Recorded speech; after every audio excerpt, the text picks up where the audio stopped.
Hello students, so here is the answers to exercise 8A, some questions from exercise 8A that I asked you to try. Ready? Let's go.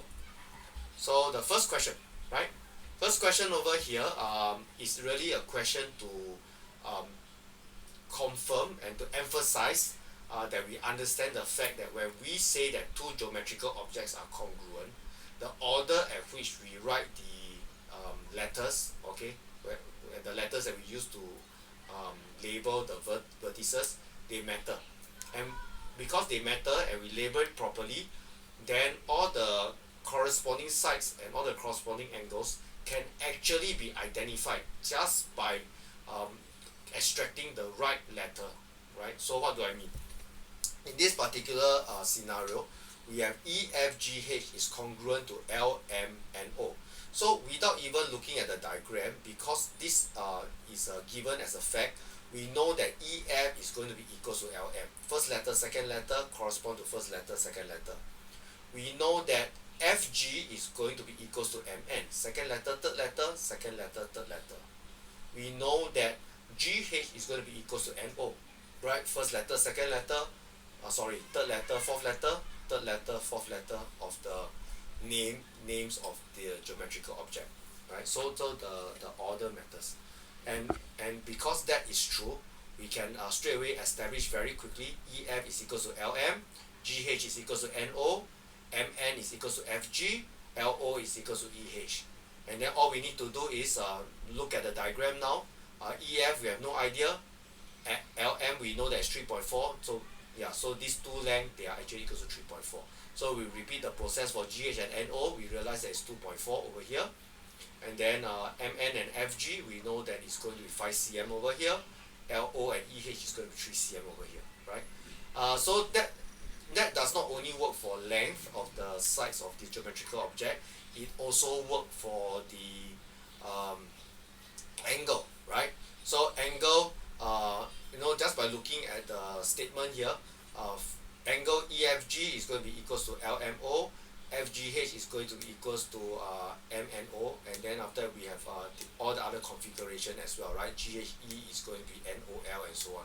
So from here we know that FEH is same as MLO, then FGH is MNO, LMN is going to be EFG. We can just obtain this, right? NOL is GHE. We just obtain this just from the statement here. Okay. After that, then we can look at the diagram and try to get the values. So FEH, we have no idea from the first diagram. Let's look at the second diagram.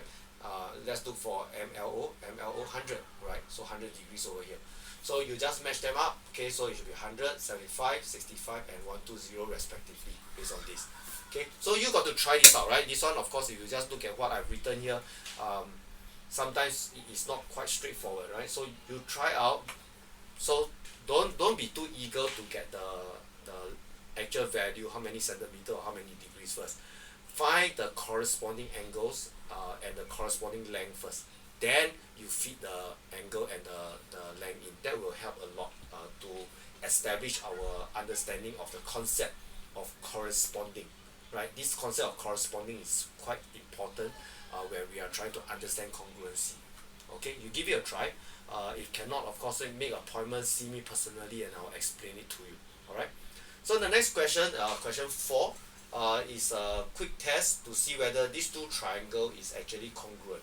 Right. So in order to start embarking on trying to answer this question at the tip of our mind, we should actually be quite familiar with the various proofs of congruence such as SSS, SAS, RHS, as well as any two angles, right?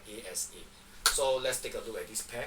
So if you look at this, you realize, okay, for the first diagram, LMN, we actually have two angles and one side. So it seems to be a candidate for one of the two angles or one side type of test, right? But on the right side, we actually have two length and two angles. So fine, but it still works. So let's establish the angles first, since we have two of them. So we can actually match them out and see that, oh, great. Okay, MN is going to match with XYZ is 70, MLN is going to match with YXZ is 65, right? We compare and we check. Makes a lot of sense. Okay, so it seems, okay, that there's a possibility that LMN is going to be congruent to XYZ. But, okay, what happened is we look at what we have here, MN. Now, MN over here, if we base on the way we do this, we try to establish the angle, MN is supposed to correspond to YZ. If you look at this, the second line here, MN is still YZ, right? So, you follow my cursor, right? MN, YZ, MN, YZ. So it seems that MN must match YZ. So MN over here is 4 centimeter. YZ on the second diagram, oh, it's not this 4 centimeter, it's a 5.13.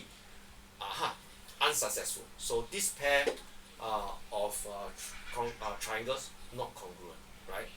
Okay, so to answer this question, we really need to be a bit more familiar with the proofs of congruence.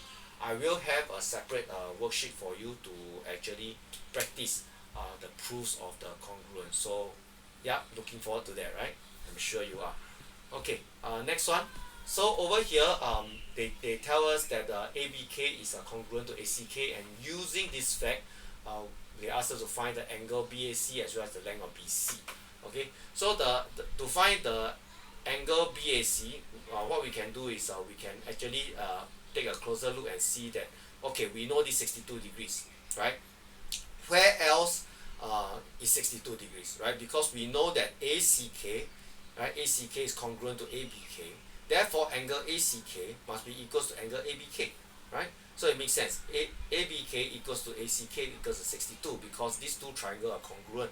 So if this is 62, right, and this is 62, then angle sum of triangle, very straightforward. We can get BAC is 56, right? Just 180 minus 62 twice. Okay.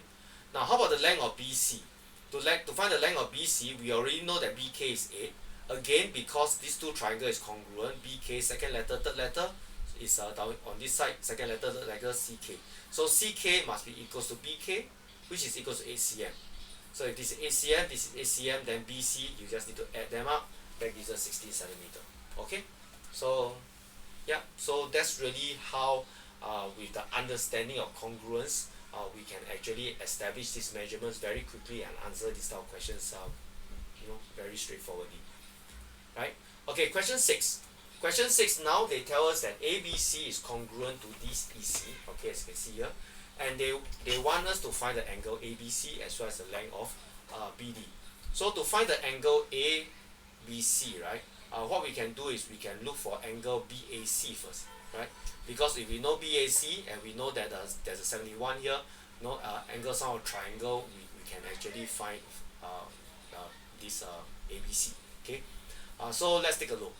Angle BAC, again, due to the congruency, right? Second letter, first letter, third letter. So second letter, first letter, third letter, EDC. EDC must be the same. So let's take a look at EDC.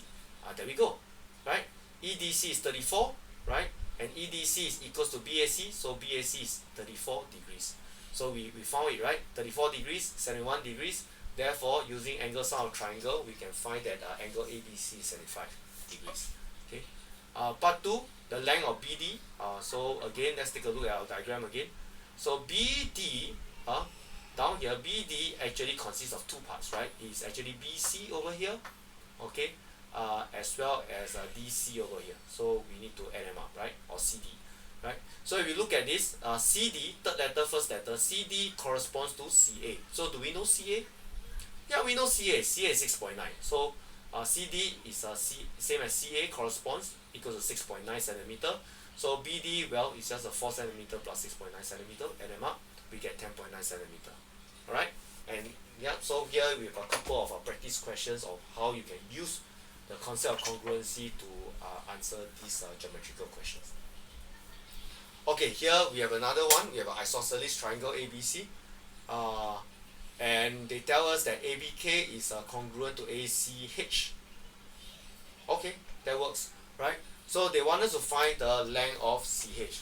So if you take a look, the length of CH, okay, you look at the congruence, the congruence here, second letter, third letter. CH corresponds to BK. So you can see here, CH corresponds to BK. Now BK is going to be half of BC. Why? Because ABC is isosceles triangle. So the length AK will actually bisect BC. This is true for all isosceles triangle, right? So BK is a half of 12, that's 6 centimeter. So CH definitely also 6 centimeter. Okay. And now for the second part, we are supposed to find BAH. So BAH requires us to get all these three angles and add them up, right? So what can we do? Well, we know that this is a 58 centimeter, right? So we can actually find BAK, right? BAK is going to be 180 minus 90 degrees here, minus 58, so it gives us 32 degrees, right? So 32 degrees here, because of congruency, we know that angle CAH is also 32, and because again isosceles triangle, so this line AK actually bisect the angle, therefore BAK is 32, CAK is 32, CAH also 32. So add them all up, 32 plus 32 plus 32, BAH is actually 96 degrees. Alright, so I hope you have been successful in solving all the questions in this exercise. Have a nice day.